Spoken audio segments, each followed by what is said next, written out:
Okay.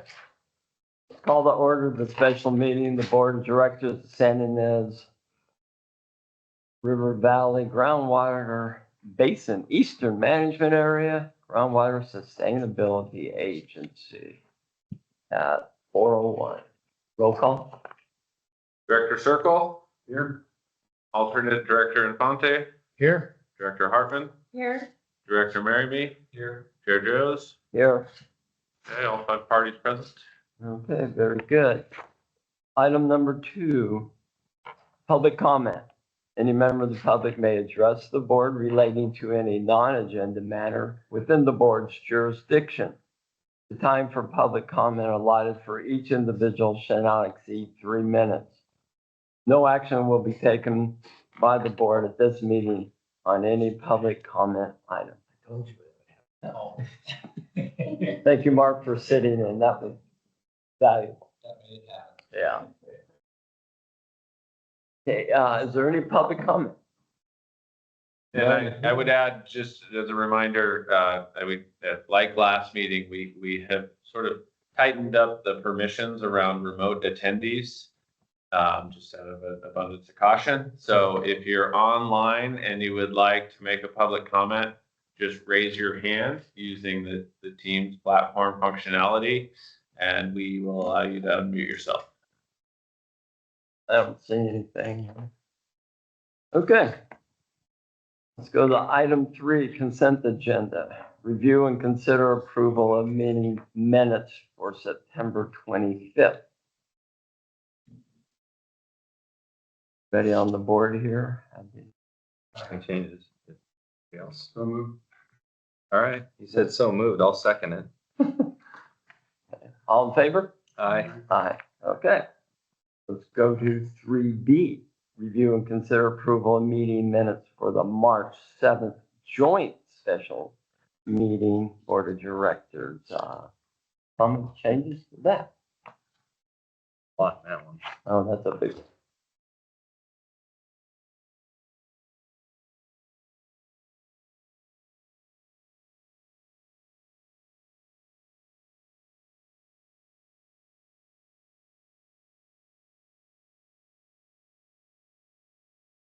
All right, I'll make a motion that we approve the minutes. Been here a second? I'll second. Elizabeth seconded. All in favor? Aye. Aye. Opposed? No. Okay, thank you. Okay, Dan, you want to do item 3C, review and consider approval financial statement? Yeah, so we have quarterly financial statements, or at least we have, the balance sheet as of October 31st, 2025, the profit and loss sheet from July through October. So I guess that's more than a quarter, but it is the profit and loss sheet for that time period. And then we have our general ledger. So just our standard financial reports that we have for the EMA GSA. I think I would just, point out at the top of the balance sheet, our current checking balance, the checking account balance is, 126,000. We do have a number of accounts receivable liabilities, so we don't have necessarily a lot of cash in the bank after we process those invoices. However, we have income sources that we anticipate to come in the near future. Quarterly, we're receiving reimbursement checks from the Department of Water Resources associated with the Prop 68 grant. So I think we're anticipating one of those coming in soon, though I think it did get held up on sort of a technicality. And so we're working through that with DWR. But then, the more, I think, exciting revenue will be groundwater extraction fee charges collected through the county tax roll. Those charges have been distributed to property owners throughout the EMA. I'm forgetting the exact dates. I believe they are due in early December. Well, they were due in November, but they're late if they're not paid by early December. And so we anticipate receiving the initial payment for those charges in mid-December. The county, as I understand it, has a mechanism where you don't have to pay it all with that, in December. And so some of those fees may come in later in the year. I believe it's March, be the second installment. Okay. Does the board have any questions about the financial statements? Okay. Just a question on the charge for the public relations, 352. Not sure what that might have been. Was that publishing some information for the public or? Where'd you at? Page 2 of 7, EMA profit and loss. Just said public relations. I know that there was some things that I think you wanted to get printed. I think Joan had actually mentioned that several months ago. Yeah. Trying to find it in the general ledger. Isn't that the one that happened a long time ago? It's just got paid in or? There it would, yeah, probably shouldn't show up in the profit and loss if it wasn't in that time period. I'm gonna have to get back to you on that. I do not. Yeah, figure out exactly what that charge was for at the moment. Yes. There's 3 items that try to follow up. There it is. Yeah. Okay. Yeah. Thanks, Bill. Yes, thank you, Bill. Yeah, so that is room rentals for these meetings. And then also we have an email address for the EMA GSA, and that's the sort of annual license fee or subscription fee to maintain that email address. Thank you.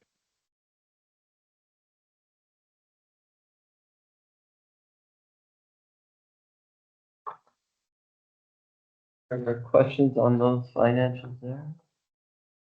How about on the bill payment list? That's the last page. You guys get a chance to check those out? Find them. Yeah. Those look good. Okay. I don't have any questions, but I'm sure we'll come back to it when we talk about the bookkeeping costs as an amendment to our existing contract, Right. to be noted. Okay. Did you catch that? Yeah. Yeah, we can cover that on bookkeeping. Okay. So, do I hear a motion to approve the financials? I'll make a motion to approve the financial. Second it? All in favor? Aye. Opposed? None. Okay. Thank you. Okay, let's move on to 4A, action item. Dan, you want to take over 4A for the professional service agreement, GSI? Yeah, so it's annual report season again, it comes around once a year. And preparation of an annual report is a requirement of the Annual Groundwater Management Act. And so we have a proposal for you from GSI Water Solutions, the hydrogeology firm that has supported the EMA GSA for many years, including preparation of the 2021, 2022, 2023, and 2024 annual reports. And it's kind of a 2-part item. One is consider approval of a professional services agreement for the EMA GSA annual report. And each of the management areas prepares their own annual report. However, there recently, prior to the preparation of the Water Year 2024 annual report, there's a request from BWR to provide one annual report for the San Ynez Basin. And so we developed the concept last year of a consolidated annual report. And so additionally included in this item is a task order under the joint cost share and reimbursement agreement for the 3 management areas for Stetson Engineers to prepare the consolidated annual report.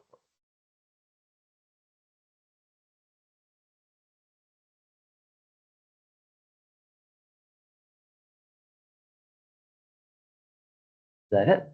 That's it. Is it the same or around the same cost that we had seen in the years prior annual report consulting Yes. effort?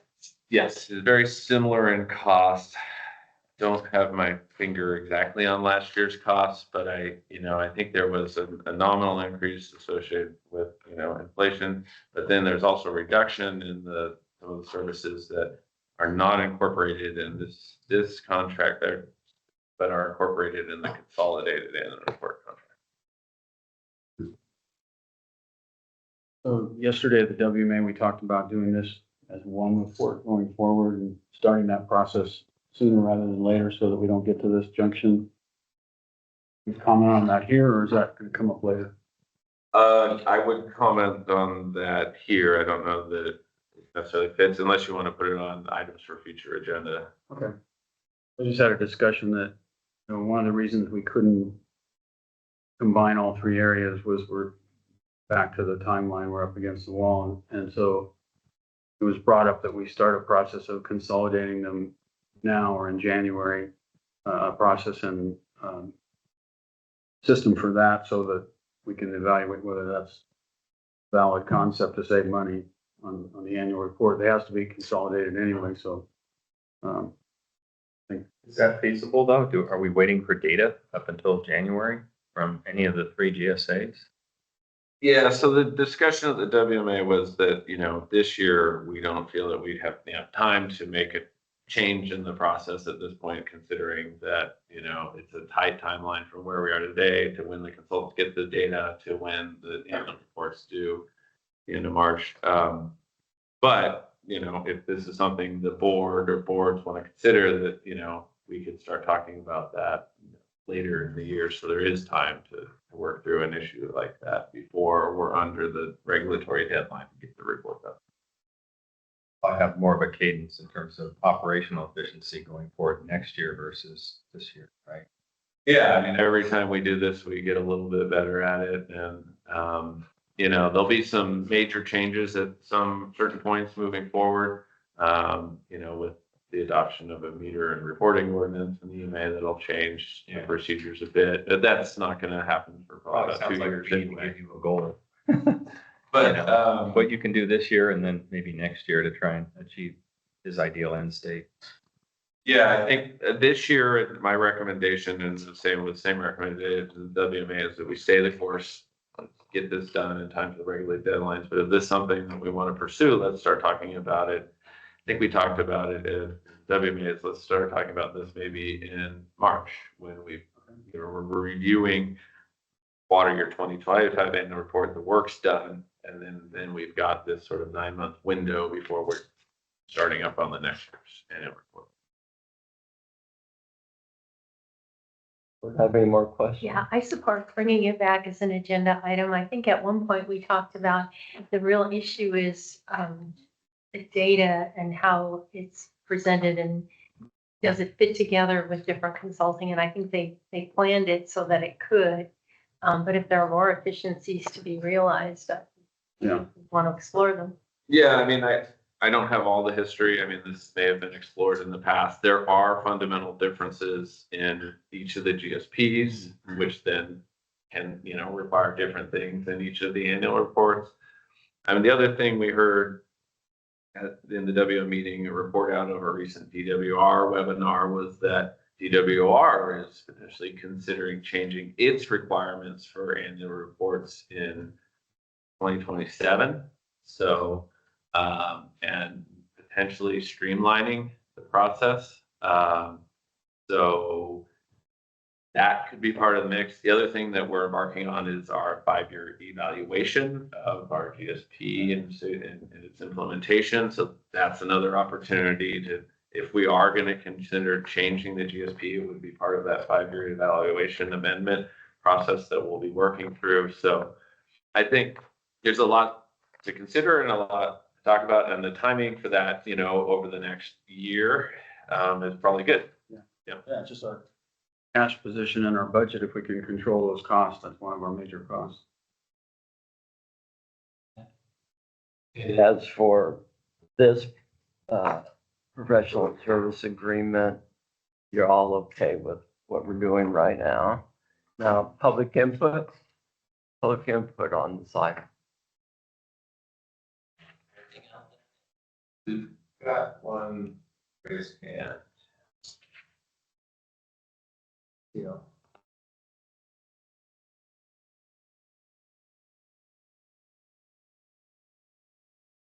Curtis, you should be able to unmute yourself. Oh, hi. Yeah, thanks. Yeah, I just wanted to Sorry, chime in on Curtis- 2 points. Curtis, Hello? Lawler, thank you, with Stetson Engineers. Sorry, Okay. go ahead, Curtis. Oh, hi. Good afternoon. Yeah, I really just wanted to chime in on 2 points related to the annual report. And you already mentioned it, Dan, that really to cut costs on the annual reports, I recommend lobbying the state to lessen the requirements, because really that's where it all originates from. And just so everyone knows that even though there's talk about lessening the requirements in future years, on the joint report or consolidated report we turned in last year, DWR accepted the annual report, which is good news. We want to maintain good relations with DWR, but they actually asked us for more information. So I'm not sure if everyone's aware of that. They asked us for more information on the sustainability indicators.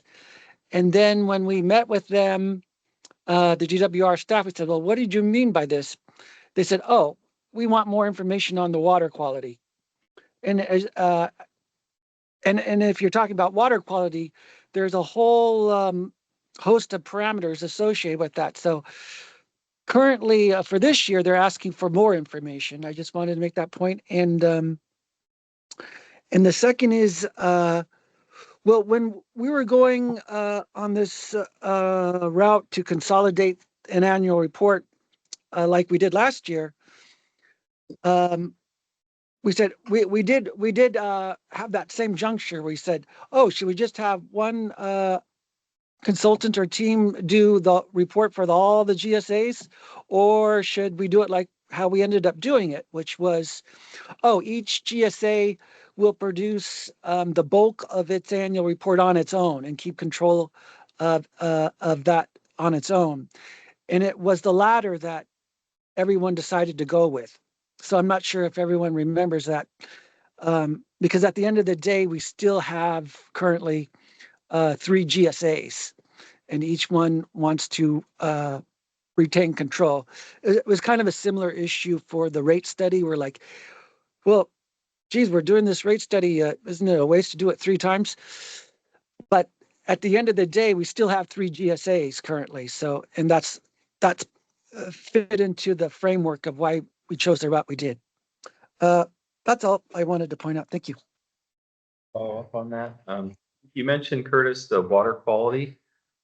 Is this something that is a coming attraction that we can expect next year to go do? Or is this something that, gee, wouldn't it be nice if you had that data, if you could include it this time? Can you clarify what that interaction was? Oh, sure. Well, on the annual reports, there's a whole list of things that are required under the law. And it's always been up for interpretation on whether you provide any updates on the water quality parameters. And throughout the state, most people have been leaning towards an interpretation. Well, they didn't specifically ask for it, so we don't have to do it. And that's the route we've been doing for a lot of years. But there's like the regional water quality control board says, oh, well, that's not totally true, because they say you have to show the progress towards meeting the sustainability indicators. But the end result is this year DWR specifically requested us to provide more water quality updates. Now this year, I don't think it'll be a huge issue because as Dan mentioned, we're working on the 5-year periodic evaluation. So this year it should go smoothly, but to do it every single year to provide updates on like 5 or 6 parameters for all the monitoring networks, it starts to add up the amount of data collection and analysis. I hope that answers your question. I don't know. Yeah, I think the answer was yes. Yeah. And it might be harder next year because we won't have 5-year to lean on. Right. But Curtis, since we have municipal water districts, they do all the water sampling and control. Their information should be really valuable as to our water here, correct? Correct. Yeah. So that would be a saving grace. Yeah, definitely. Okay, Tim, would you like to comment? Yeah, again, Tim Nicely, GSA Water Solutions. I really appreciate what Curtis said. He's absolutely right about all of it. Just want to remind the board that EMA has decided not to include water quality in the annual reports because it's not explicitly required. The annual reports have a list of very explicit things that have to be included, like groundwater elevation, groundwater extraction, surface water supply, total water use. But then as you change of groundwater and storage, but as you rightly pointed out, the only inference to water quality is providing a description of progress towards implementing the plan. A single shortish sentence. And EMA has decided, just reminding you, EMA has decided to address that during the periodic evaluation. Okay. Okay, any other? We do have another public comment online. You should be able to unmute now. This is Steve Jordan here. Just a trivia point is the West WMA and CMA annual reports combined are cost less than the EMA's annual report. Just a point.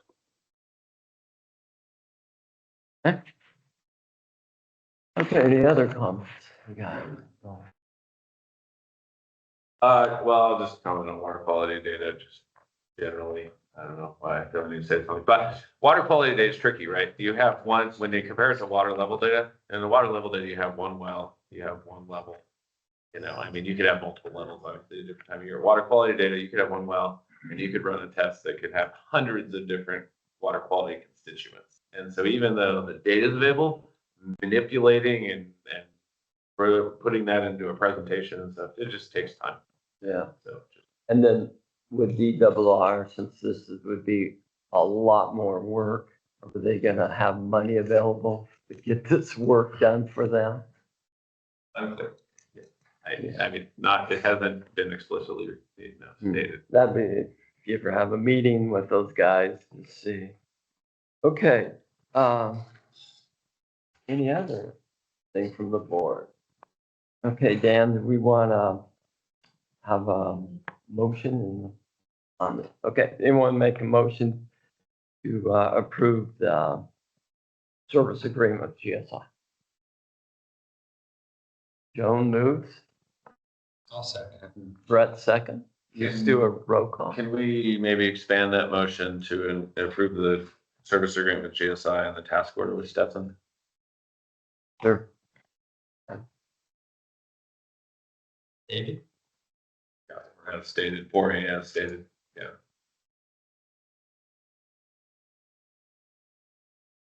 Oh, sorry, yes. You want to We do need to vote. Yes. Okay, so do you want to do the? vote roll or- call? Oh, you want me to do roll call? Yeah, on this one, I think we need to do roll call.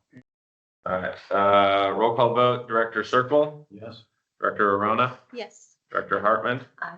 Director Merriamy, Yes. Chair Joes. Yes, Very good, good. everybody. Okay, let's move on to item 4B, and you said Phil Hall was going to, Yeah, so I'd like to introduce Phil Hall. He's Hello. here with Alshire Winder, filling in for Steve O'Neill. Bill, do you want to introduce yourself to the board? Hi, good evening, board members. My name's Phil Hall. I've been doing this. I'm new to the firm, but I've been doing this work for 25 years roughly and been involved in GSAs from the very beginning. So not new to me, pretty old hat to this one.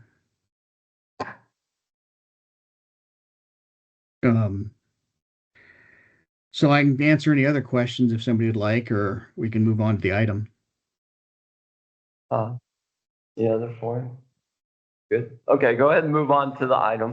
Okay. This item 4B is review and consider approval of an amendment incorporating bookkeeping services into the executive director professional services agreement. By incorporating those services into the existing contract, you'd enable the EMA GSA to transition from its current bookkeeping services in a more streamlined manner. It will have no budgetary impact to the GSA. But there will be a $5,000 increase to the executive director professional services agreement as they will be transitioning over from the other outside bookkeeping. That's it. That's the pretty high level summation of it. I don't know if there's any other questions you might have. I'm free to answer them. Okay. Can you tell us why we're making the change? Sure, go ahead, Phil. Well, I mean, the part of the change is it's going to be more streamlined. There's no budgetary change to it. It's just going to have, instead of two contractors, one handling both the bookkeeping and the executive director. Do you want to add anything further as to whether reasons why we would be doing this? Yeah, I can add.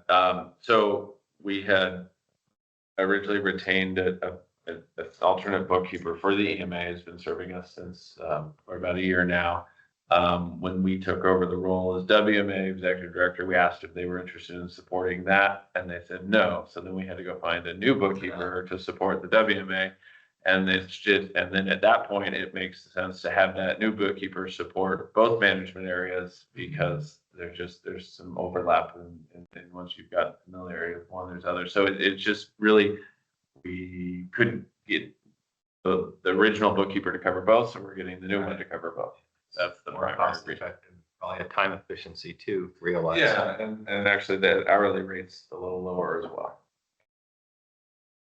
Other Okay, questions? so that was key. So hourly rate is lower, but we're not saving money. It's like for like, and we're just consolidating We basically are into a single just contractor. moving the budget from two separate line items into one line item. My question is, our yearly auditor, they copacetic with this process of you guys handling all that?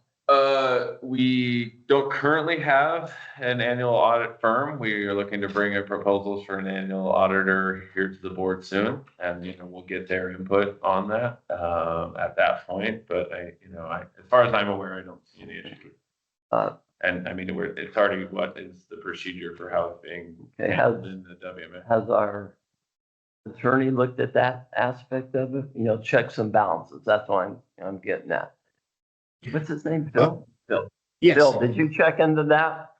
I will say this, it's fairly common. This wouldn't be the first GSA where the executive director is also doing the bookkeeping. The audit is actually the check on the bookkeeping. So rather than having, sort of three checks in there, if you had an executive director, bookkeeper, et cetera, that's sort of the concept here is the audit itself, and the auditor is who's checking the books.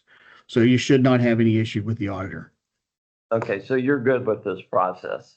I'm good with this process, and we use it in other GSAs. Okay, that's all I wanted to hear. Okay, any public? We have to go public comment there. Any public out there? None in here. How about online? Nothing?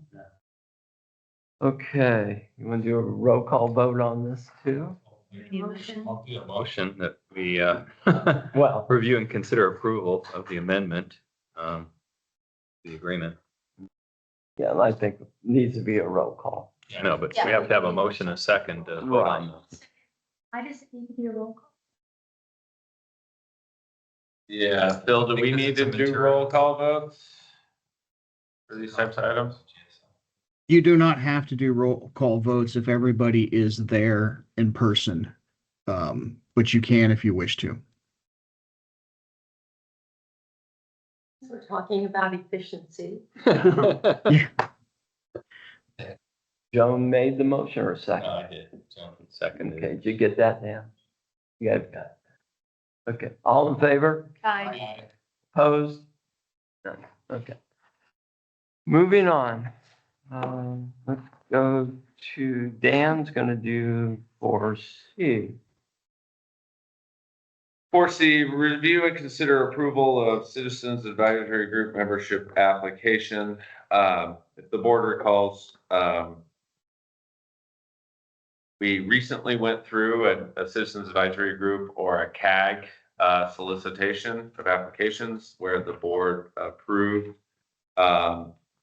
addition of several new CAG members.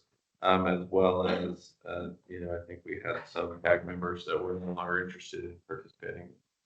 So we updated our list. Subsequently to that, we received this unsolicited application for participation in the CAG.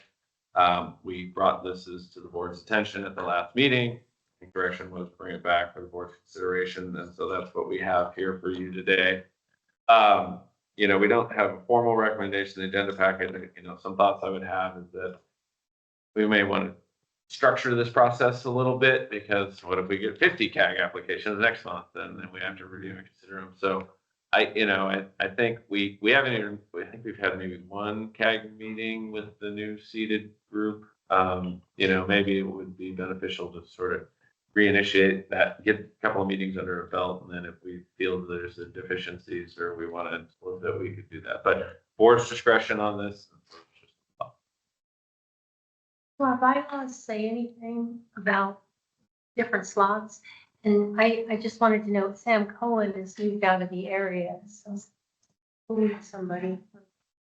We need somebody for travel representation, because travel representation is noted in the GSP. So we need to actively Recruit for that. solve for that gap. Yeah, but otherwise, Solve for that specific gap, not necessarily recruit for anybody. It needs, I think it should be tribal representation. Yes. Is Chris Lapp an attorney though? Because I think that was some of the skill sets Sam brought to the CAG, having that background professionally. I don't think at least I'm not suggesting a 1-for-1. I think we need a tribal representative, but Yeah. I think, just to reinforce what Dan said, what interests do we want represented and how big should the group be? And I was looking here for our bylaws and couldn't find where. It's not in the. Yeah, I don't believe it's not not in the So- JPA. It's not in anything, yeah. Is it in the GSP? I somehow remember there was a target number for how the official representation on the CAG had a target number associated with it, but I couldn't find it anywhere. There was 7. There is a document on the website. Okay.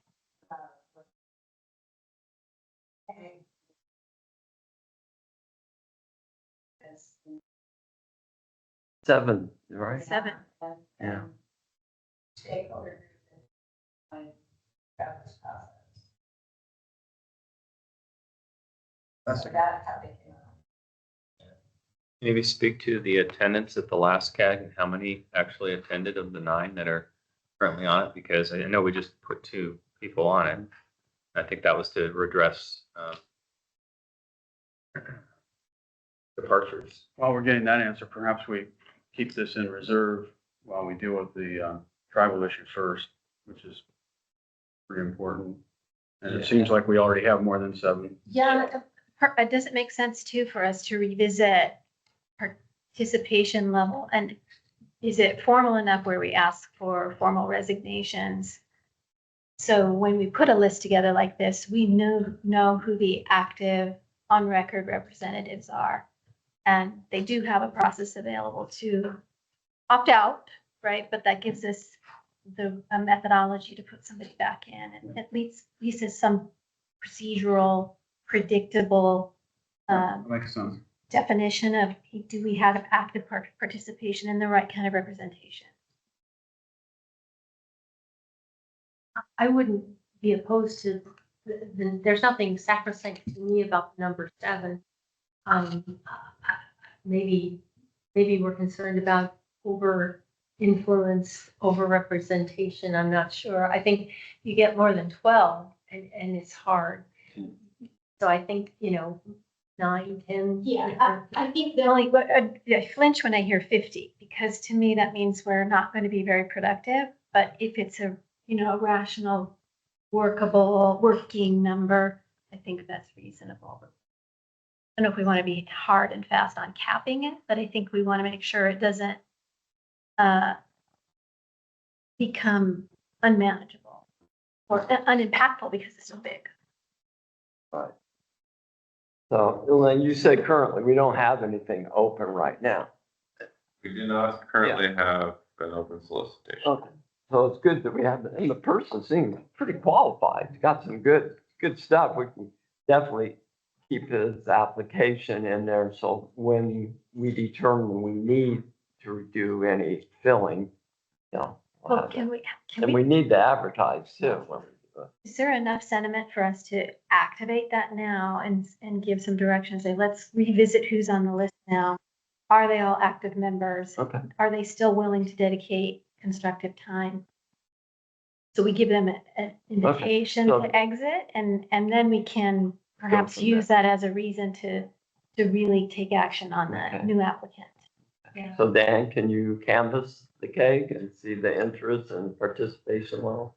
Yeah, I mean, I think what, well, it's a later agenda item, but yeah, I mean, Yeah. I think I guess maybe recommend why don't we have a CAG meeting and solicit interest that way and accomplish some other things at the same time.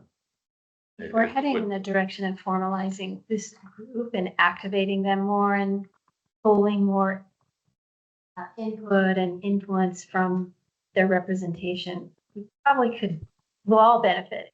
Put a little more attention to its structure. Okay, so you take care of that. Yeah, so we'll work on some structure, maybe have a CAG meeting And then have reply back to Mr. Lapp and say, thank you, we appreciate it. And moving forward on seeing our needs, just reply back. Yeah. Would you like,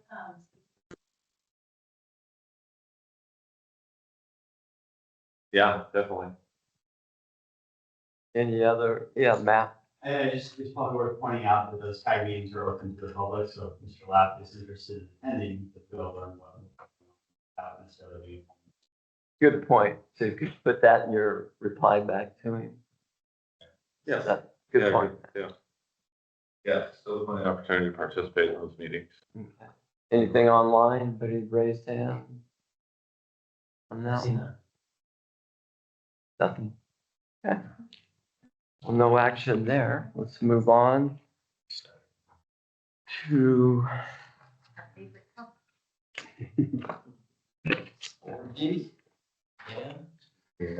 4D, yeah, so review and consider recommendations for agricultural representation at agency rep meetings. I mean, we've kind of had a lengthy discussion around this.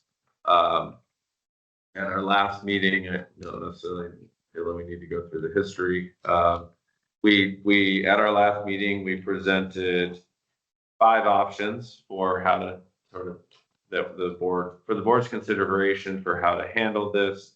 At that meeting, we had a recommendation for option 2, to allow ag director or our representative organization to nominate a representative to participate in these meetings.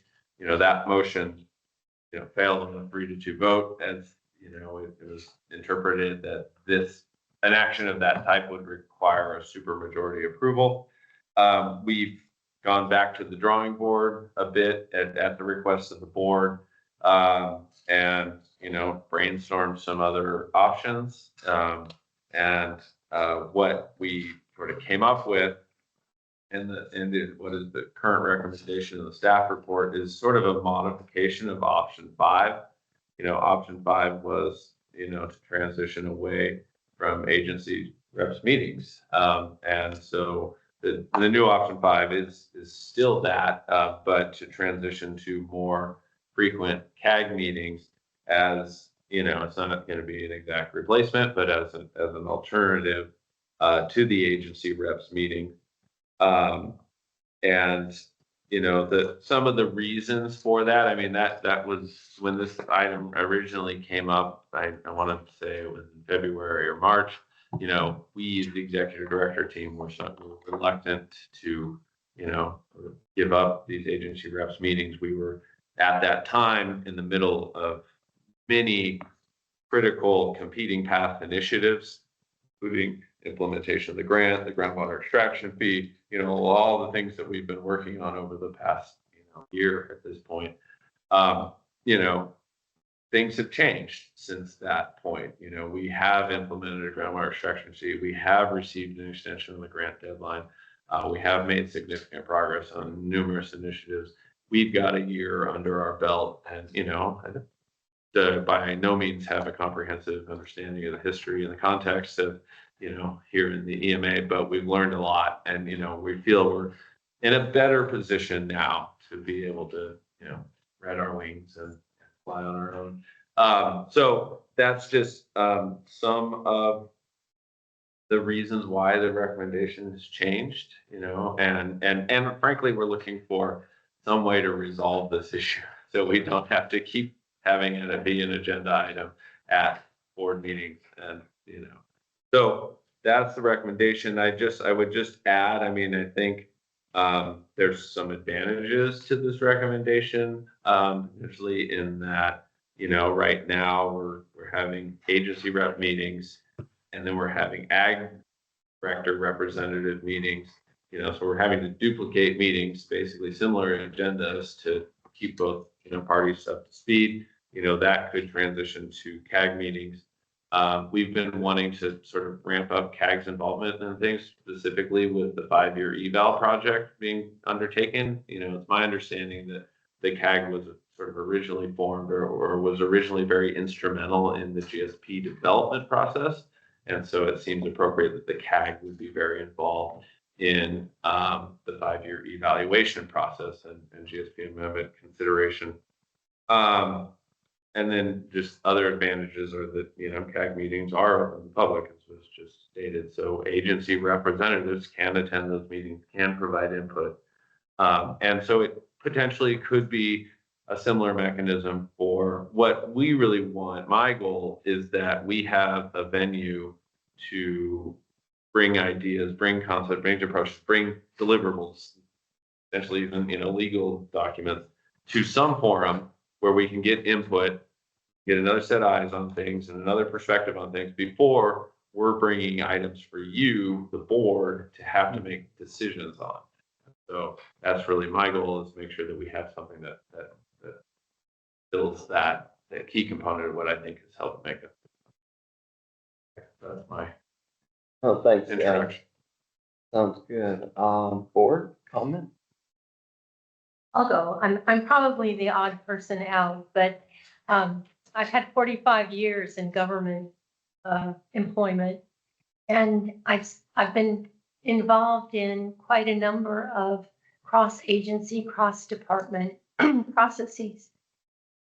And what I've noticed is that there are really different functions. The board, fiduciary, and makes policy. We're not professionals, but we have a big perspective, and so it's invaluable what we do. A public advisory committee is absolutely essential, and the more vital, the more vibrant and this process can be. But they're not professionals typically either. What they are is bridges to the people that they represent and bridges to us. And they do explore how government's a blunt instrument, our ordinances and our policies, how do they apply in those contexts? And so it gives us information about that. But again, they're not professionals.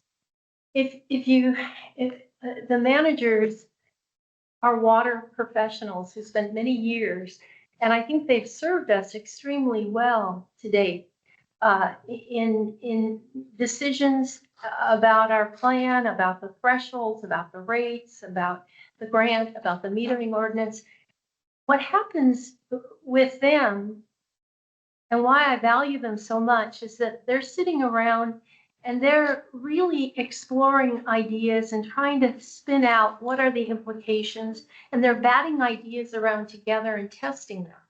And I think the result of that is that we get crisp alternatives with reasoning to support them, and then we can make the decision. If you throw the baby out with the bathwater, what happens, I've observed, is that you end up floundering up here because you're not getting the crisp alternatives. Now we can say we do have an executive director. He's part-time. He's with a consultant. He can't. They have a bottom line. He can't devote, unending time to this. I think the managers they come to it with a mentality that this is really. They've been involved in it and they know the history, and again, they've got their agency perspective. So I imagine that I'm probably not gonna, prevail on this, but I really, what happens when we start floundering up here is that we get irritated, we get and start pulling away. So I think that's a risk. And I think it's a real shame to throw away something that has served us well. And I'd be eager to find some other alternative. So thanks for letting me say my piece. That's what I strongly believe based on my experience. So I think we're in agreement with that approach, and that's why we believe agriculture should be at that same table with bringing agriculture experience to that group. And that's really what's been our request. And, agriculture's going to pay a large share of the bill and is going to be a key part of the success. And so having that perspective at the table isn't a perspective that's available at that group. And so, that's why, this compromise, which Dan's recommended, addresses, we can't have one, then we have the other. I'm still, having the agencies have a meeting that's, that agriculture is not included in, leaves a key constituent out of that sausage making. So I have to, sorry, but the main issue that I have with having ag sit into the staff meetings is you are part of the public. And as soon as we do two things, either introduce public into a staff meeting, that by definition will disrupt how much work and what work gets done. It will disrupt it. It's introducing any stakeholder into the day-to-day. What she just described was the experts getting work done, not opinions and not stakeholders, experts getting work done. If it's different than a staff meeting, then we need to discuss what goes on in those meetings. But the second issue is as soon as we as a body vote, because I did talk to our attorneys after our last meeting, our city attorneys whose strength is municipal and state code, and it confirmed that as a body, if we were to vote to alter or define a new entity, a new body, it by definition will become a public agency that will be subject to Brown Act. So whatever we do will impose those conditions on a staff meeting that's built to get work done. So we're crashing their constructiveness if we do this. So I would urge you, whatever it is you're after, because I really want to clearly define what you're not getting. But if we can't find a way to solve what you're getting, the influence to vote, the input through the CAG, but to get work done, is that really a requirement for you? Because I'm not clear what problem we're really solving, that you don't have other alternatives to use to solve it. So that's currently what's been happening is those meetings have been happening without agriculture's input, which is a key part of the budget.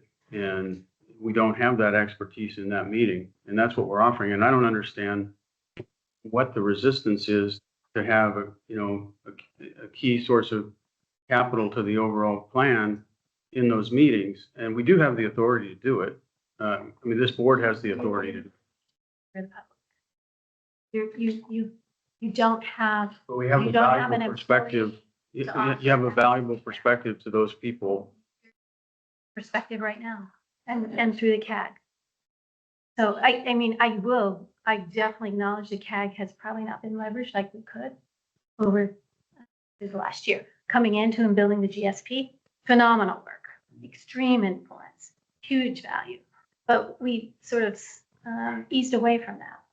So I think what I'm hearing is with this recommendation, we're going to go back to the way it was. Staff can participate in the CAG so that you have all the stakeholders involved. If that's where we want to head. Yeah, but I think Joan's saying, and I'm kind of responding to what Joan's saying is that she not totally bought into that Yeah. methodology to solve that problem. I don't want to speak for you, but that's what I heard. Yeah, I've said my piece. I think Okay. you heard Keep it. going then.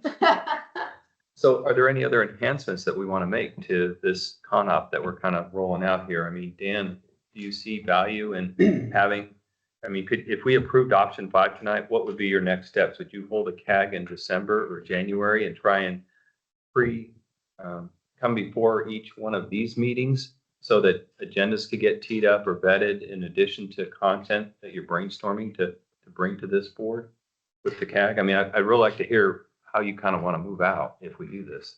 Yeah, I mean, if given direction to move forward with option 5, I think the plan would be to probably move to a more sort of regular cadence of CAG board meetings.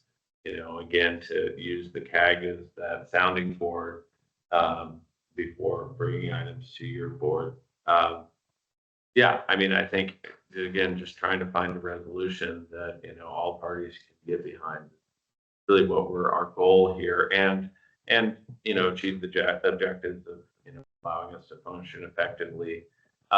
It'll be different. I don't know how it's going to go, right? It would be a sort of change in how we work as a GSA. So, but that is what is sort of being proposed as part of option 5. To be clear, even though it's not stated in option 5, you still have the ability to pick up the phone and call any of the experts that you've worked with over the last year.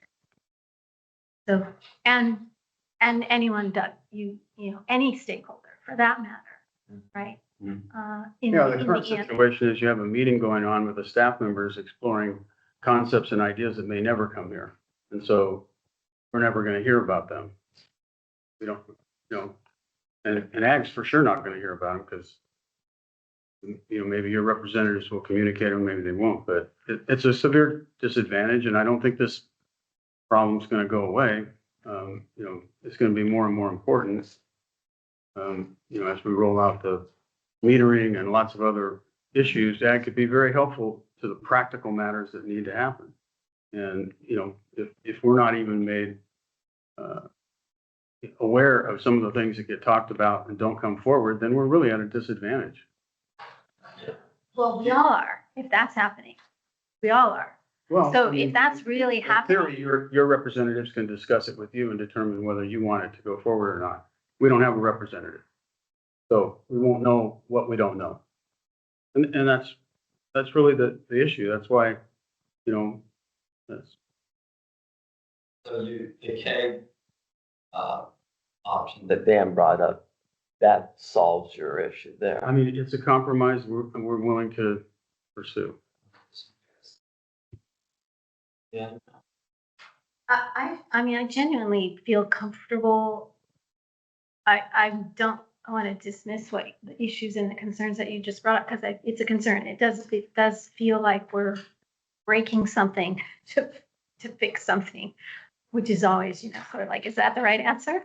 But as long as we are diligent about, creating agendas for the CAG, who's on the CAG, and we're committing to that structure, the agency levels of expertise and the resources there are all available. It becomes public. We're not missing out on something. I do want to make a side comment. I genuinely have not had a case where my staff came to me and said, yeah, but these 5 things are not coming to you. I don't have a single example of that.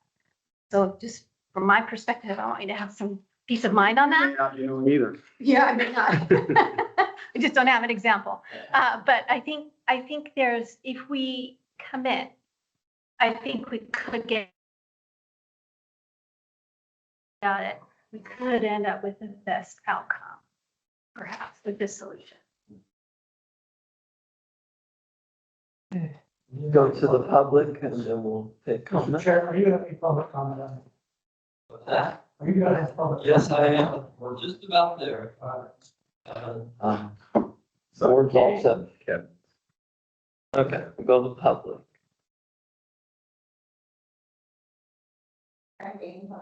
I was on the checking for the beginning. It's several reports. And, I think the way we worked was really terrific. We met, especially throughout the separation of GSA. We had members there, including these, board members and members. And Mary Hayden and also CJ Jackson. Also, so, I think it's important because the group is balanced. Staff members, from our agencies also participated. We worked directly with Kate and Jeff Berry throughout the preparation. As we're going through discussing the impact on the stakeholders that we each individually represent. So I think it worked great. I don't see any serious for and I don't see any need for anchors to be set. Agency representative meetings because, you know, and all takes place as well. And that's my choice for John. I think it works great. What I was getting from what you were saying was you were concerned that technically that would be out of the entirely, and I would not recommend that at all. The way they think. Kevin? Mr. Chairman, thank you. So I'm representing 2 entities here today. One, a landowner of 800 acres of vineyard just south of the airport.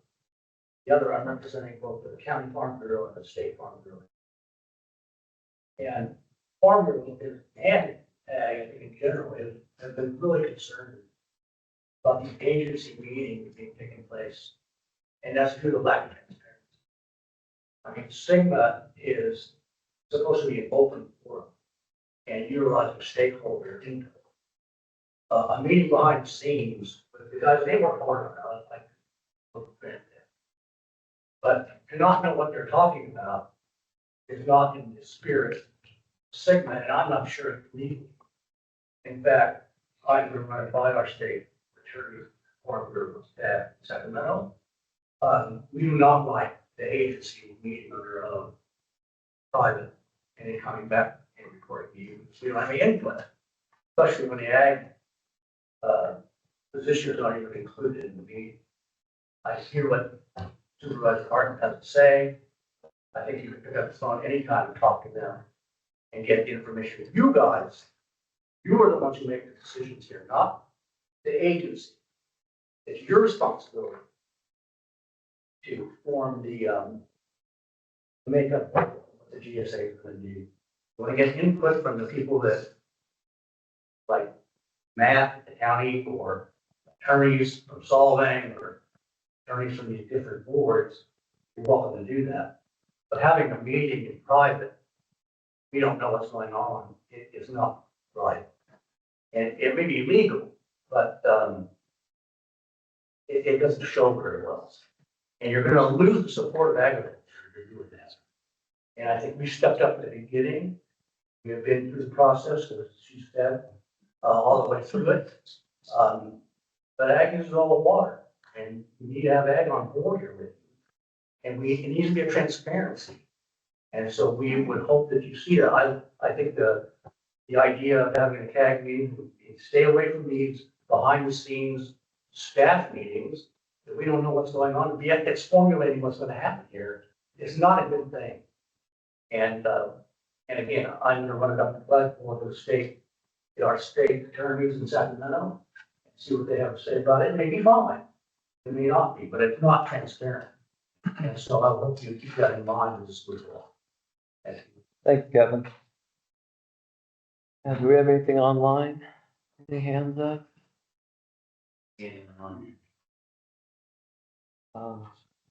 Not seeing any more public. You guys aren't meeting on the Bring it back to the board. Are you looking for a motion or more discussion?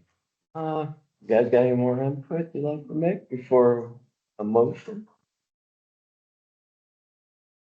Yes, I feel a need to comment on the level of distrust. I find that a bit shocking. Again, I've been involved in many cross-agency, and this issue has never arisen. There's no backroom conspiracy, and I'm saddened. I think we're losing something, and I'll oppose this, but here we go. Appreciate that. I'm equally distressed by that, but because I don't think I can't think of an example of lack of motivation to try to onboard and be transparent with the stakeholders. But having said that, I am in support of this option, but I do want to ask that there's a commitment. It just says there's a tentative to bi-monthly meetings, and I want to make sure that there's a firm commitment to how often and who's on the CAG, and we really structure it in a way that we don't have to come back and revisit it, and there's something else that we define that's either distrusted or dissatisfying. So I want to make sure we come away with, okay, is this really the body? And does it have enough structure, and that we don't have to continue to tend to it, debate it, that it will start working quickly. Good. I guess I would just say I'm in agreement that this is a compromise structure and we want to get it in place, and I think we'd all like to be done with this. I guess the only thing I would add too is, with option 5 is we want to see how it goes. And if we have to make another refinement in 6 months, then we'll look at that. But we want to make sure all the good ideas that were brought forth today, we chart that course with the CAG and with these meetings. And so, we get to more 4-1 or 5-0s, I guess, and not have paralysis here when we go 3-2 votes. Because then maybe we haven't vetted it enough with CAG and the stakeholders in this process if we keep getting to that point with major decisions, because there's a bias for velocity with the reporting and the deliverables that they have to do. So, And likely a cost savings in the duplication of efforts that are going on now.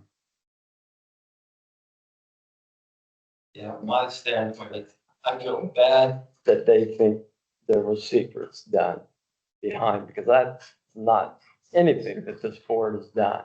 This board, I believe, has been above board and honest. And that's the reason I'm on it. If it wasn't, I'd be gone. I don't want to be associated with it. So from there, my point, I've looked at it. I think the CAG option that Dan put together, he's looking at it. It's going to be more work for you. And I heard what Joan says, and I know her point. Yeah, but it's going to be more on you. We've given you some time to come up to speed. You know the players now. You're getting to know them. And everything's going to be all open in the CAG. Anybody can attend. So you're going to, like I say, you're going to have some work to do the run herd. But the CAG has proven to be very good. They have served us very well. So I don't expect anything less from the CAG. They will do a good job for us. So at that, I said my piece. Do I hear a motion on anything? I'll make a motion that we accept the staff recommendation and implement option 5. No condition. I would add a condition that there is a structure to how often they meet and the size and the role of the active CAB members as opposed to the rest of the participating public. So that there's at least a framework for what that group looks like. I think that could be an agendized item for the CAG, their first meeting Perfect. to tackle that. So I'll accept that amendment. Amended us. Absolutely. That's a good one. Anything else? You want to second it too? Okay, all right. Okay, this is gonna be a roll call vote. All right. Director Circle, Yes. Director Arona, Yes. Director Hartman, No. Director Marimy, Yes. Chair Joes. Yes. Thank you, board. You guys did good. Okay. Moving on. Okay, we got 5 informational stuff. Dan, I guess you got the first ones and Phil's gonna do D&E. Is that correct? 5A I'll cover. Phil's gonna do D&E, yes. Okay. 5A, EMA GSA well permits. We have really 1.5 permits, or I don't know how to characterize it. We have one new permit and 1 amended permit for your board consideration, well, for the board's information. And so we present these to you as we normally do. We receive them from county EHS. I would just call out the amended permit was added. It was in our last agenda packet, but it was identified that there was a discrepancy in the anticipated water production volume that was corrected. Those corrections are shown on the amended permit. And the first one, the El Rancho Estates, that's a small muni distribution of water. Just from my curiosity, because I deal with water ID1, I'm wondering, are they Having more, need more capacity. I was just wondering. Or is it what I know we're dealing with chromium 6 is coming out. And a good way to handle that is you can, I guess, say dilute it. You get another well that's cleaner and you can, so you get down to the proper parts per million. I don't know if that's the case. I suspect though, it may be also, the age of other wells and redundancy. Right. Yeah. Which you have. They don't produce anymore. Okay. Yeah. I realize we don't get to have say on any of these anymore, but I missed that. Does it say that in here that they wanted to? No. Okay, because when I just took Yeah. the data, I was sort of No, like, that I'm was even just glad for you to say they're immunity because That something was, we might. that was my, Yeah. from ID1, this is what we're dealing with, the same issue. Yeah, this document really only informs us of the existence of a new well, and it's really at least the way I understand it, environmental health is giving you a permit to be sure the health of the well is not going to contaminate the aquifer more so than its productive capacity or what its use is. And so this as an information source is missing, some of the things that we'd like to know. So. And it goes into the records, another new well. So we'll track it. Okay. Moving on. All right, item 5B. Try to keep this brief just in the interest of time, but I think we have announced what we have formally received the amendment to the grant agreement that extends the deadline by 11 months. So that's very exciting news. And so we have been working with the consultant teams that's supporting completion of the grant tasks to modify their schedules so they can still complete them in a timely manner, but do it more efficiently. It is going to allow us more time to work in a more sort of orderly, systematic type approach, specifically for component 5, new monitoring wells. And so I think it's I think we're all just happy to have received that extension and just more time to get things done. And yeah, that I would also, just a couple of other updates, where one of the things that this board knows that's adopted and amended a registration ordinance. It's adopted and a well metering and reporting ordinance. What we are spending a good amount of staff time right now is getting information and quotes on different well registration and reporting platforms, and I think we envision that, we're going to need some sort of platform to collect all this data, and both on the wells and then also the production that will be reported to us in July of 2027, or that'll start in July of 2027. So we plan to bring forward options for the board's consideration for those platforms here in the near term. And that's kind of one of our sort of critical path initiatives for GSP implementation. Related to that, we recently were in contact with DWR about some facilitation support services that DWR provides to assist GSAs with Sigma implementation.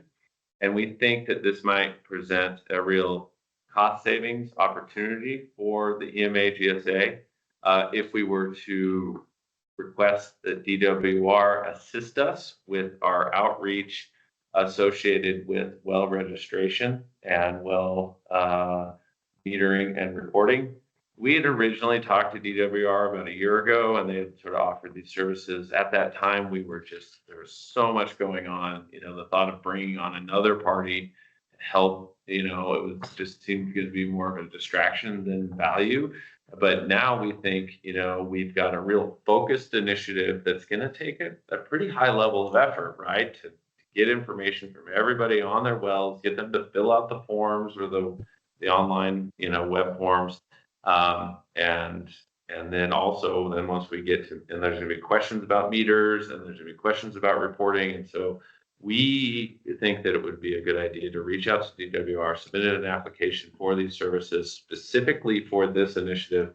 And because it's if without that, it'll either be the executive director staff having to pick this up, or one of the, another consultant.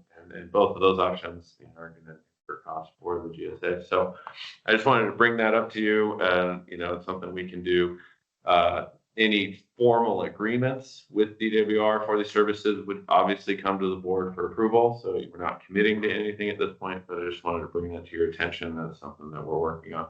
So does DWR actually do the work, or they have consultants? They have consultants. They have a pool of they pay for those consultants. Yes. Okay. That's good, Dan. Good find. So yeah, that's the general update. If you have any more specific questions, I guess I could say we're continuing to reach out to landowners to get the necessary easements or access agreements for the component 5 monitoring wells and piezometers. We're continuing to work on component 2. We're starting to receive data for the demonstration projects. So that's exciting, so we'll be able to present on that at future meetings. So still a variety of tasks underway, but that's the main update. Next item.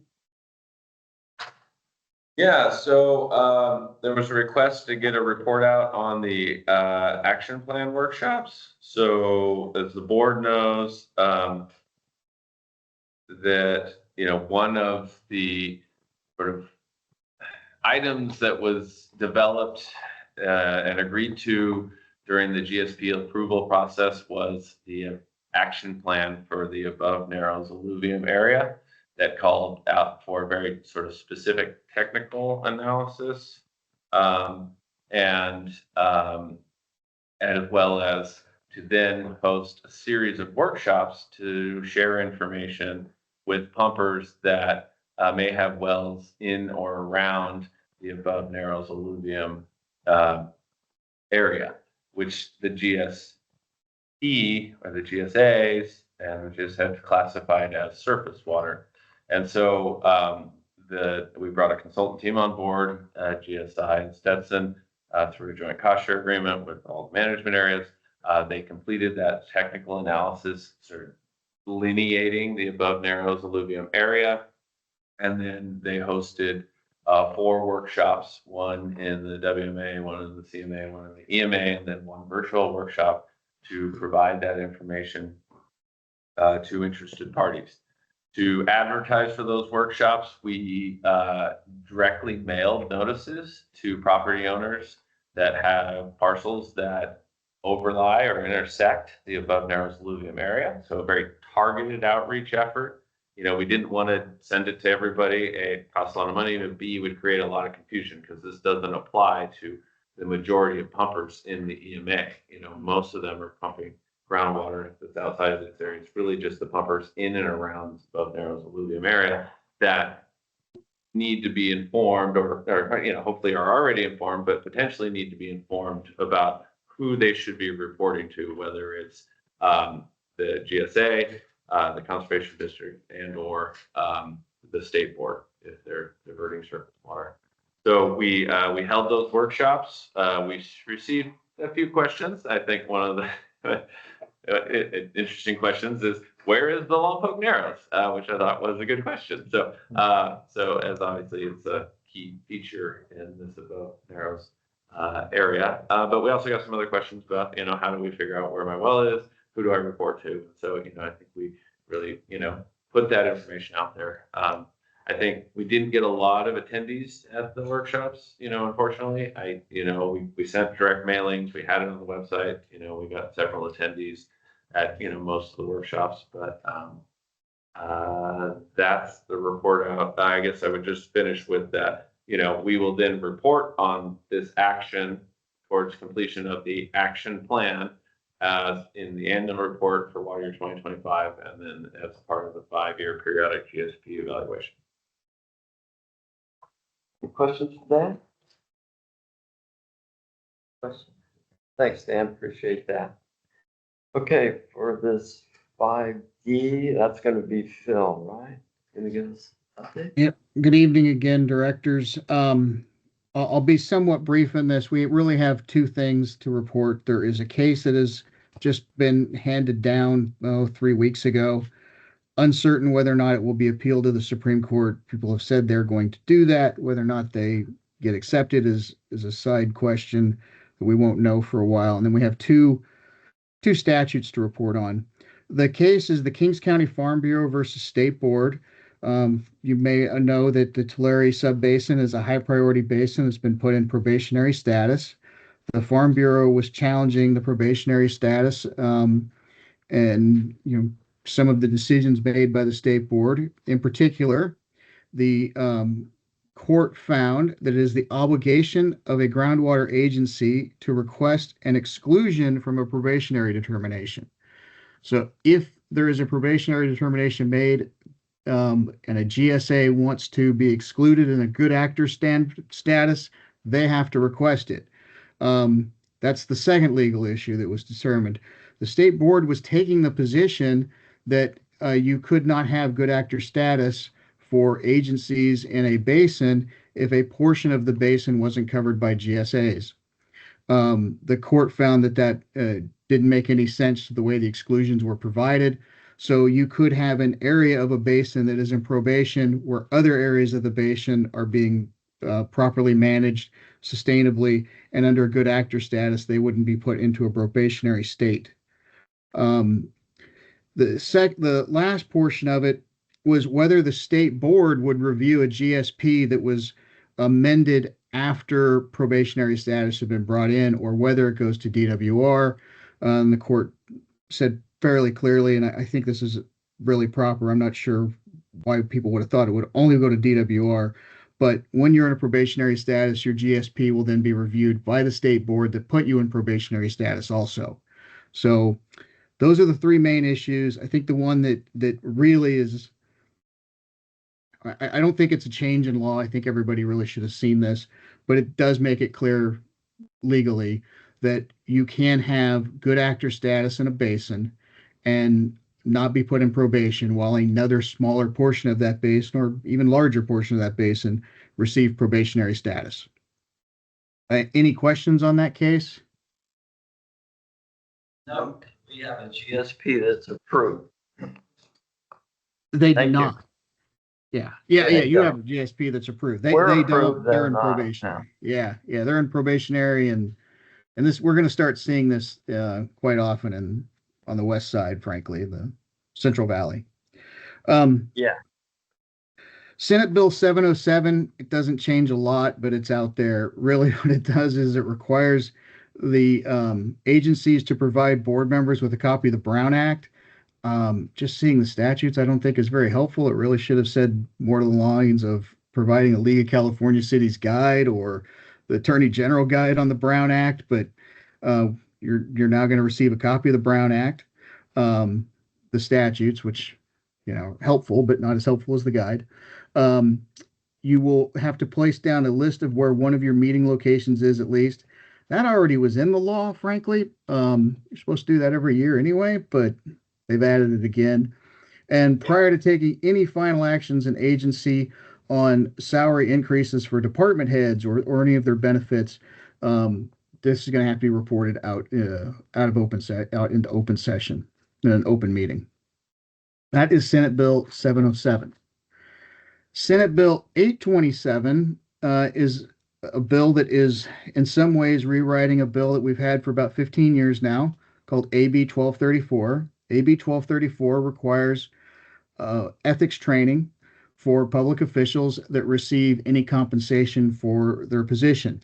Even for just reimbursement for mileage, you would have to take ethics training.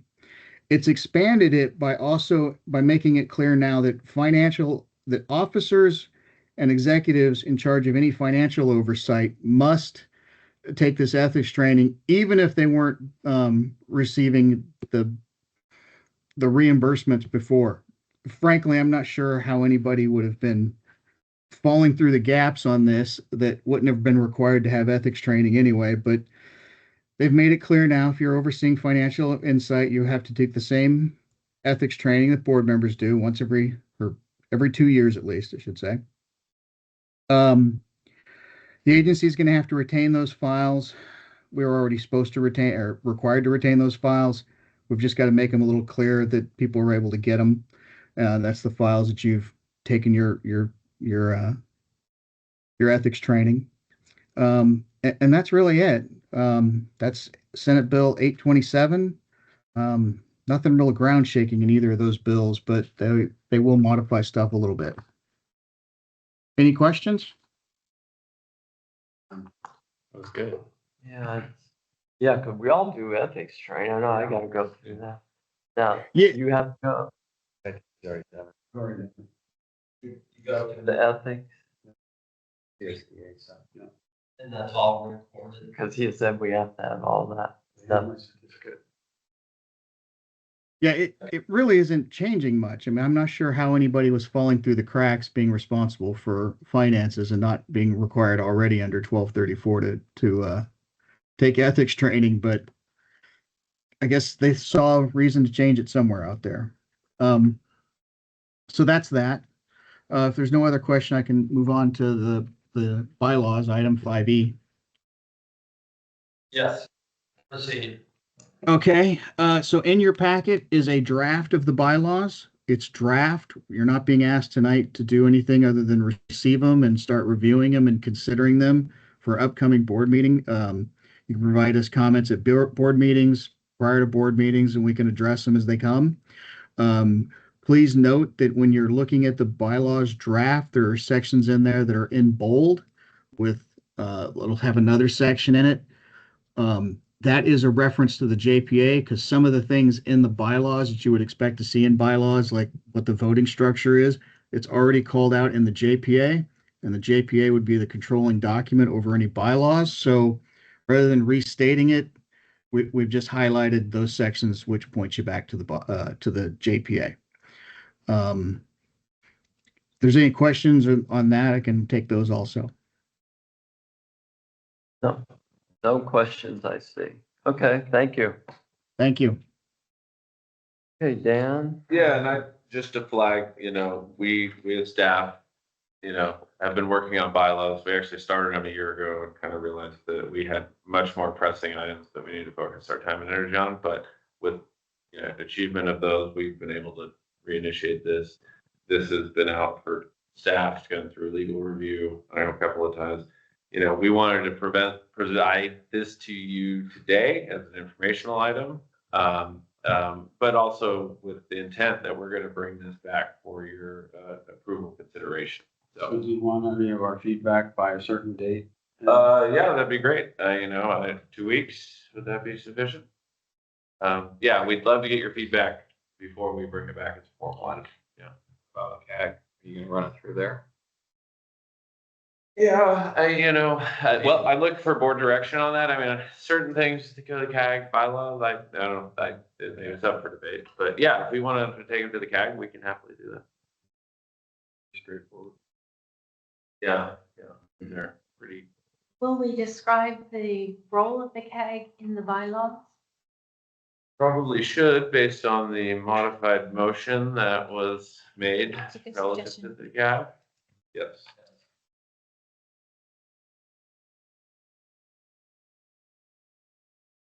Yeah, so if you could give us comments within 2 weeks, that would be ideal. That way we can take that feedback, consider modifications, and then bring something for your review. If you could send out the modifications for CAG, we can review that simultaneously.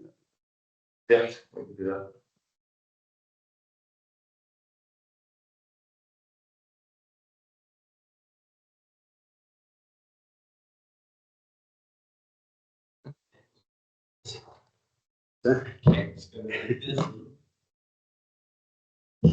Volunteers too. Here, Phil.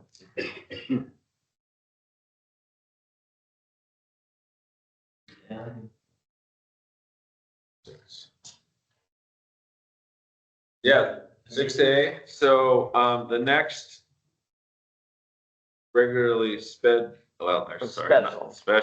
Yeah. EMA GSA board meeting would be December 18th. Normally it would be the fourth Thursday, but with Christmas holiday, it's proposed to move up a week. I guess I would preview. We may want to consider canceling that meeting, and I can work with the chair on that. But So there's no pending action items you need. not that necessarily necessitate a meeting in a month that we couldn't necessarily cover in January. But if there is, or if there's an interest from the board, we can have that meeting. We don't need to make this decision now. I'm just putting that out there as some Right. initial thought. Wouldn't you wanna have maybe a CAG meeting next month then? To Yeah, set us up that to would, hit the ground take- running in yeah, January? have that cadence CAG board meetings that we talked about. So that could be maybe a good sort of replacement. Yeah, because we don't really have anything that we haven't brought. We would want to bring to the CAG before we want to bring it to you based on our new process potential. We likely would want to follow that structure. Now, would this be a good safety valve? Keep it planned, but be able to cancel it if nothing requiring any action comes forward. Does that Yeah. sound good? Yep. Okay. Do that. Yeah. So it's on the calendar, but probably we're gonna cancel it once we get some important action item coming up. Okay. And then 6B, we do have a scheduled joint Basin-Wide meeting for December 5th, which is roughly 2 weeks from now, I think. This has been an item of discussion at the other management areas. And so I would like to take the opportunity to sort of get your input on these joint meetings. If you'll recall, I believe we canceled the last joint meeting, sort of a lack of items that required all the boards to get together to meet and take action.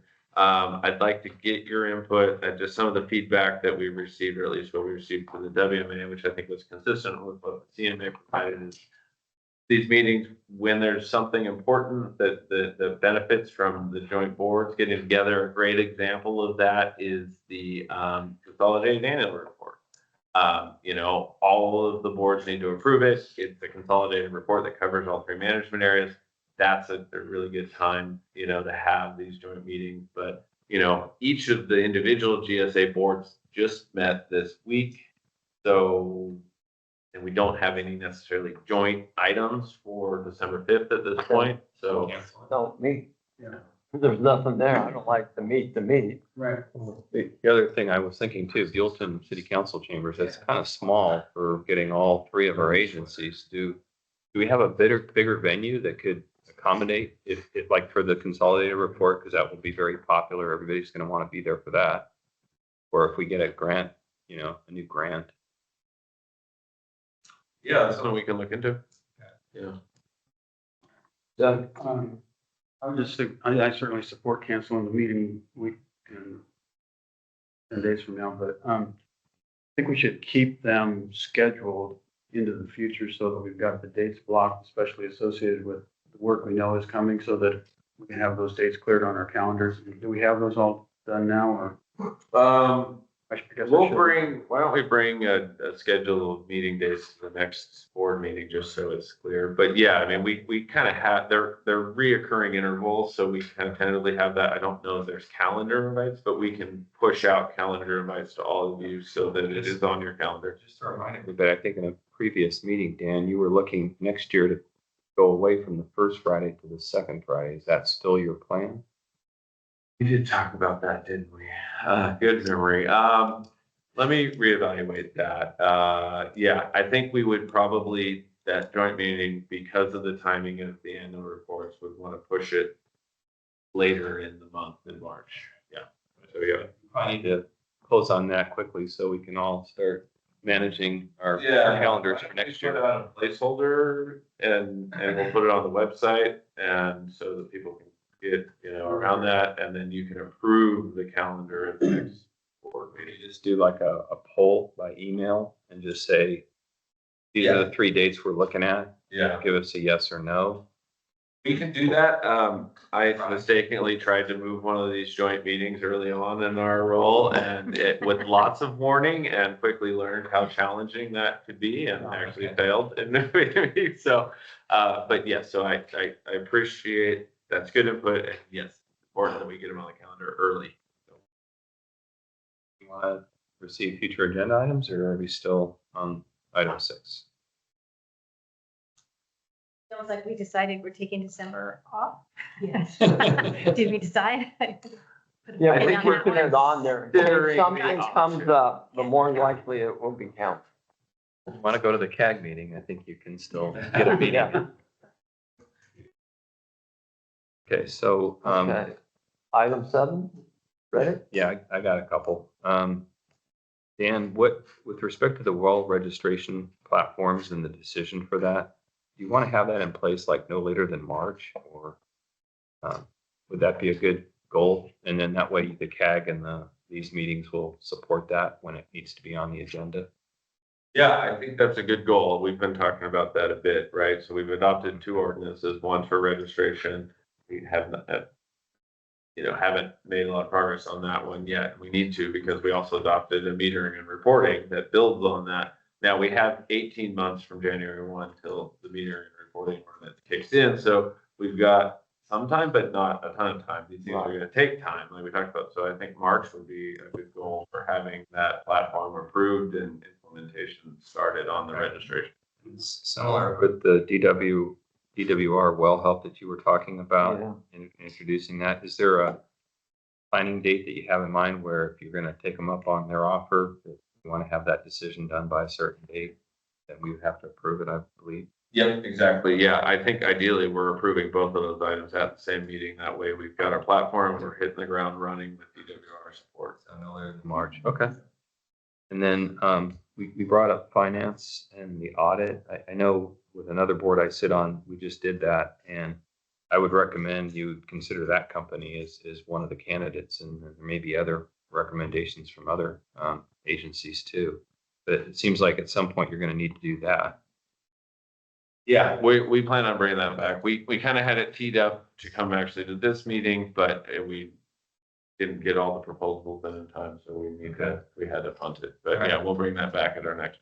My next one is, and when we were in the well permitting process and had our meetings, like Elizabeth talks about, we would always get, in the spring and the fall, a report from the county on how we're doing in terms of our monitoring wells and whether we're at a, above or below the threshold for the majority of them. And I don't know if we have an update tonight or not, but can that be on the agenda? Matt, do you have any update? I can't wait to hear. I'm anxious to hear. I think it's gonna be great. Yeah, so we definitely have collected all this groundwater data. I think what we'd like to do is provide that to GSAs, which we actually already have done to, October, early November. My recommendation is that you have your own staff evaluate that relative to the GSA's management criteria and present that to you. Okay. We'll collect the data, but I think that your own staff should. Awesome. evaluate it. Good. That's great. Okay. Thanks, Matt. And then I guess the last one would be just the draft bylaws talk about appointment of officers. When would we have that meeting next? Would that be January then, or would we do that a little bit later? I think maybe it has to be annually, right? I think the JPA calls for first meeting of the year, so Okay. yeah, that would. So then that needs to be teed up too. Okay, that's all I got. Anybody else have any other items, reports, anything? Okay, well, seeing no good, meeting adjourned. All right. Happy Thanksgiving, everyone. Yeah.